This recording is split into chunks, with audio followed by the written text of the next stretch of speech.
Hi hello नमस्ते. मी पूजा. मी आणि बरंच काही या यूट्यूब चॅनलवर तुम्हा सगळ्यांचं अगदी मनापासून स्वागत करते. आज मी तुम्हाला खूप छान एक रेसिपी दाखवणार आहे. अगदी पौष्टिक आणि हेल्दी आहे. कांद्याची पात अशी चाळणीमध्ये वाफवून नक्की करणार तरी काय? नक्कीच व्हिडिओ शेवटपर्यंत पहा. बरं, आता उन्हाळ्याच्या सुट्ट्या लागतील त्यावेळेस बऱ्याचदा आपण प्लॅन करतो कुठेतरी बाहेर जायचं आहे. मुलांना घेऊन कुठेतरी फिरायला ज्यावेळेस जातो ना, प्रवासामध्ये ही रेसिपी तुमच्या खूप उपयोगी येणार आहे. त्यामुळे नक्कीच व्हिडिओ शेवटपर्यंत पहा. नवीन असाल, चॅनलला सबस्क्राईब केलं नसेल तर प्लीज एक सबस्क्राईबसुद्धा नक्कीच करा. त्याचबरोबर व्हिडिओ कोणत्याही क्षणी थोडा जरी आवडला तर प्लीज माझ्या व्हिडिओला एक लाईक करायला मात्र विसरू नका. आणि तुम्ही हा व्हिडिओ कुठून पाहताय ते सुद्धा नक्कीच कमेंट करून कळवा, म्हणजे मलासुद्धा तुमचे आभार मानता येतील. बघा, इथे आपल्याला कांद्याची पात घ्यायची आहे. ही मी अर्धी जुडी इतपत कांद्याची पात घेतलेली आहे.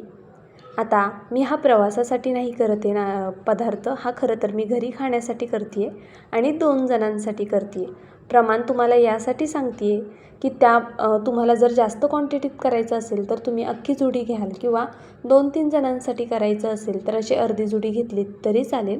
त्यासाठी मी किती जणांसाठी हा पदार्थ करते आहे याचं तुम्हाला प्रमाण सांगते आहे. बघा, इथे अर्धी जुडी घेतलेली आहे आणि आपण 2 जणांसाठी हा पदार्थ तयार करतो आहे. बघा, व्हिडिओमध्ये दाखवल्याप्रमाणे ही कांद्याची पात मी आधी स्वच्छ धुवून घेतली होती. त्यानंतरनं अशा पद्धतीने ती चिरून घ्यायची आहे. आपण नेहमी भाजीसाठी जशी चिरतो ना, अगदी त्या पद्धतीने ही कांद्याची पात आपल्याला चिरून घ्यायची आहे. पण आज आपण कांद्याच्या पातीची भाजी पाहणार नाही आहोत, ही सुद्धा गोष्ट लक्षात घ्या. बघा, इथे संपूर्ण कांद्याची पात आपली चिरून झालेली आहे आणि अगदी हिरवीगार छान अशी ही कांद्याची पात आहे पहा. आता आपण ही वाफवून घेऊया. त्यासाठी कढईमध्ये आधीच मी पाणी गरम करण्यासाठी ठेवलं होतं. पाण्याला बऱ्यापैकी उकळी आलेली आहे. मीडियम फ्लेमवरती गॅस आहे आत्ता. बघा, आता हे झाकून ठेवायचं आहे आपल्याला अशा पद्धतीने आणि एक 2 ते 3 मिनटं खूप झाले याला वाफ काढून घ्यायला. तोपर्यंत आपण एक वाटण तयार करूया. इथे हिरवी मिरची घेतलेली आहे मी. बघा, एक 4-5 हिरव्या मिरच्या घेतलेल्या आहेत. तुम्ही तुमच्या अंदाजे हिरवी मिरची कमी जास्त करू शकता. लहान मुलांसाठी किंवा वयस्कर माणसांसाठी करताय तर हिरव्या मिरचीचं प्रमाण थोडं कमी ठेवा, किंवा जर तुम्हाला चालत असेल तर जास्तीची घातली तरी चालेल. बघा, यामध्ये मी लसूणसुद्धा घातला आहे आणि हे मिक्सरमध्ये ऑन ऑफ मोडवरती दरदरीत असं वाटून घेतलेलं आहे. आता हे साईडला ठेवून देऊया. इथे मी एक कांदासुद्धा घेतला आहे. बघा, तो व्हिडिओत दाखवल्याप्रमाणे छान बारीक कट करून घ्यायचा आहे. जितका शक्य होईल तितका कांदा बारीक कट करा. अशा पद्धतीने कापला की कांदा छान बारीक कट होतो. बघा, इथे मी अशा पद्धतीने हा कांदा कापून घेते आहे. तोपर्यंत आपली कांद्याची पात छान अशी झालेली आहे. कांद्याची पात वाफवून घेण्याचं कारण एवढंच की त्यामध्ये जो स्वतःचा उग्रवास असतो तो कमी होईल आणि कांद्याची पात जी आहे ती मऊ होईल. या रेसिपीसाठी आपल्याला थोडी मऊसूत कांद्याची पात हवी आहे. त्यामुळे अशी चाळणीवरच वाफवून घ्यायची. एका मोठ्या पसरट भांड्यामध्ये मी चिरलेला कांदा काढून घेतला, त्याचबरोबर ही कांद्याची पातसुद्धा काढून घेतली आहे. बघा, अशा पद्धतीने एक मोठं भांडं घ्या आणि त्यामध्ये ही कांद्याची पात काढून घ्या. आता यामध्ये आपण काही जिन्नस ॲड करणार आहोत. कांद्याची पात थोडी थंड होऊन द्यायची, थोडी कोमट झालेली आहे बघा. आता त्यानंतर मी यात पांढरे तीळ घालते. पांढरे तीळ घातले की लगेचच आपण यामध्ये थोडीशी हळदसुद्धा घालून घेणार. कांद्याची पात थंड का होऊन द्यायची त्याचं कारण मी पुढे सांगते, व्हिडिओ संपूर्ण पहा. अर्धा चमचा मी गरम मसालासुद्धा घालून घेतलेला आहे यामध्ये. त्याचबरोबर 1 चमचाभर इतपत आपल्याला धना पावडर घालायची.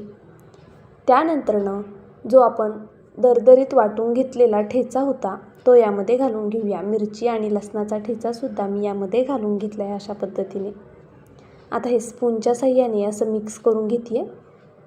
बघा, जर कांद्याची पात गरम असताना आपण यामध्ये बाकीचे जिन्नस घातले आणि हे एकत्रित करायला घेतलं ना हाताने, तर हाताची खूप जास्त आग होईल, कारण यामध्ये आपण मिरची वापरणार. त्यामुळे कांद्याची पात थोडी कोमट होऊन द्यायची. थंड झाली पूर्ण तरी चालेल. त्यानंतर हे मिक्स केलं. चवीनुसार मीठ घालून घ्यायचं आणि 1 वाटीभर इतपत आपल्याला यामध्ये पीठ घालायचं आहे. हे बाजरीचं पीठ आहे. तुम्ही नुसतं बाजरीचं पीठ न वापरता ज्वारीचं आणि बाजरीचं एकत्रित पीठ घेतलं तरी चालेल, किंवा मग ज्वारी, बाजरी त्याचबरोबर बेसन पीठ ही पिठं एकत्रित घेतली तरी चालेल. तुम्हाला जी पिठं अवेलेबल असतील ती तुम्ही इथे वापरू शकता. आता बघा, अशा पद्धतीने छान असं हे मॅश करून घेतलं मी. त्यानंतरनं जितकी गरज आहे तितकंच पाणी घालायचं. पाणी खूप जास्त घालायचं नाही आहे. बघा, आपण जसं भाकरीचं पीठ मळतो ना, अगदी त्या पद्धतीने हे पीठ आपल्याला मळून घ्यायचं आहे. पाहू शकता तुम्ही. आता तुम्हाला अंदाज आला असेल आपण नेमकं काय करतो आहे. व्हिडिओ शेवटपर्यंत नक्कीच पहा, म्हणजे तुम्हाला समजेल आपण नेमकं काय करतो आहे. त्याचबरोबर ही रेसिपी आपण खाणार कशासोबत. बघा, पीठ मळून झालेलं आहे. आता इथे पोळपट घेतला आहे, त्यावरती एक नॅपकिन घेतला आहे ओला करून. मध्यभागी पुन्हा थोडंसं असं पाणी घालून घेतलं मी. आणि भाकरीसाठी जितका गोळा घेतो ना त्यापेक्षा खूप लहान असा गोळा घेतला आहे, म्हणजे चपातीसाठी थोडक्यात घेतो ना, अगदी तेवढा इथे मी पिठाचा गोळा घेतलेला आहे. आणि व्हिडिओमध्ये दाखवल्याप्रमाणे आपल्याला हा थापून घ्यायचा आहे. बघा, अशा पद्धतीने आपण थालीपीठं करतो आहे. पण बघा, थालीपीठांसाठी बऱ्याच डाळींची पिठं आपण करतो. बऱ्याच डाळी एकत्रित करून त्याचं पीठ तयार करतो. तुम्ही ते पीठ वापरलं थालीपीठांचं तरीसुद्धा चालणार आहे. त्याने अजूनच ही धपाटे किंवा थालीपीठं रुचकर होतील. पण जर नसेल पण खाऊशी वाटतंय तर नक्कीच माझ्यासारखंच फक्त बाजरीचं पीठ वापरून किंवा जी तुमच्याकडे अवेलेबल असतील ती पिठं घालून हे धपाटे नक्कीच तुम्ही करू शकता. बघा, छान असा पातळ हा धपाटा मी थापून घेतलेला आहे. धपाटा तुम्ही जितका पातळ थापाल तितका तो खायला रुचकर लागतो. मध्यभागी एक होलसुद्धा पाडून घेतलं. आता इथे पॅन गरम करण्यासाठी ठेवला होता. पॅन गरम झाला आहे. यावरती मी तेल घातलेलं आहे. तेलाऐवजी तुपाचा किंवा बटरचा वापर केलात तरीसुद्धा चालणार आहे. आता बघा, अशा पद्धतीने हे थालीपीठ आपल्याला पॅनमध्ये घालून घ्यायचे. पॅनऐवजी तवा वापरलात तरी चालेल. पॅनवरती थोडे पटपट होतात थालीपीठ आणि खाली चिटकतसुद्धा नाहीत, त्यामुळे मी पॅनचा वापर केलेला आहे. आता बघा, अशा पद्धतीने मी हे छान असं भाजून घेणार आहे.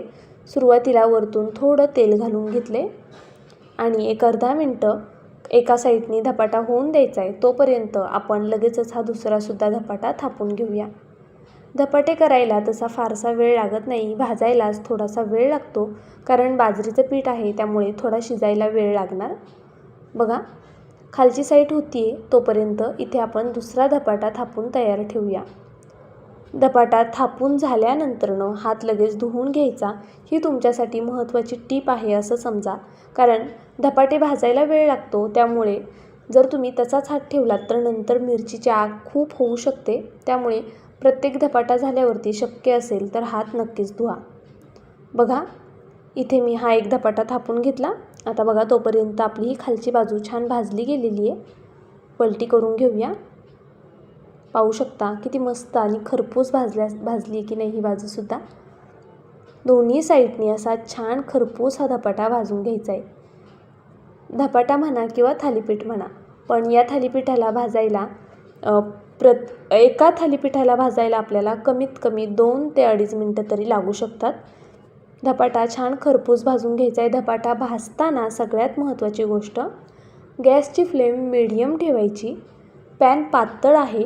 जर तुमचा तवा जाड असेल तर तुम्ही मोठ्या गॅसवरती भाजू शकता, पण जर तुम्ही पॅनमध्ये हे धपाटे करत असाल तर गॅसची फ्लेम मीडियम ठेवा आणि मीडियम फ्लेमवरच हे धपाटे तुम्हाला करून घ्यायचे. जर हाय फ्लेमवरती हे धपाटे केले तर ते कच्चे राहतील, आतून वरतून फक्त डाग पडतील. पण बाजरीचं पीठ कच्चं राहिलं तर पोट दुखेल. उन्हाळा आहे त्यामुळे शक्यतो मीडियम फ्लेमवरच आपल्याला हे सगळे धपाटे भाजून घ्यायचे. पाहू शकता तुम्ही, अगदी छान असे मी इथे सगळे धपाटे भाजून घेतलेले आहेत. या धपाट्यांना जर बटर लावलं ना, हे खायला अजून जास्त रुचकर आणि छान लागतील. बघा, आपले सगळे धपाटे झालेले आहेत. पाहू शकता तुम्ही, अगदी मस्त लागतात. खरंच खायला खूप मस्त लागतात. एकदा नक्कीच ट्राय करा. इथे टोटल 7 धपाटे झालेले आहेत आणि मला तरी वाटतं 2 माणसांसाठी एवढे इनफ आहेत. नाश्त्यासाठी करा किंवा प्रवासामध्ये कुठे न्यायला केलं तरीसुद्धा अप्रतिम आहे. आता हे धपाटे मी टोमॅटो केचप आणि मेयोनीजसोबत दाखवते तुम्हाला. पण तुम्ही याऐवजी पुदिन्याची चटणी, शेंगदाण्याची चटणी, दही किंवा चहासोबत किंवा असेच खाल्लेत किंवा लोणचं अगदी कशासोबतही खाल्लेत तरीसुद्धा खूप कमाल लागणार आहेत. आणि काहीच नसेल ना तरीसुद्धा ह्या धपाट्यांना स्वतःची एवढी छान टेस्ट आहे की याला गरजच नाही आहे कोणत्याही सॉसची किंवा चटणीची. बघा अगदी मस्त असे आपली ही थालीपीठं किंवा धपाटे झालेले आहेत. तुम्हाला माझी आजची रेसिपी थोडी जरी आवडली असेल प्लीज व्हिडिओला एक लाईक करा, नवीन असाल सबस्क्राईब करा. उद्या असाच एक छानसा व्हिडिओ घेऊन मी पुन्हा हजर राहीन. तोपर्यंत bye. Thank you so much for watching.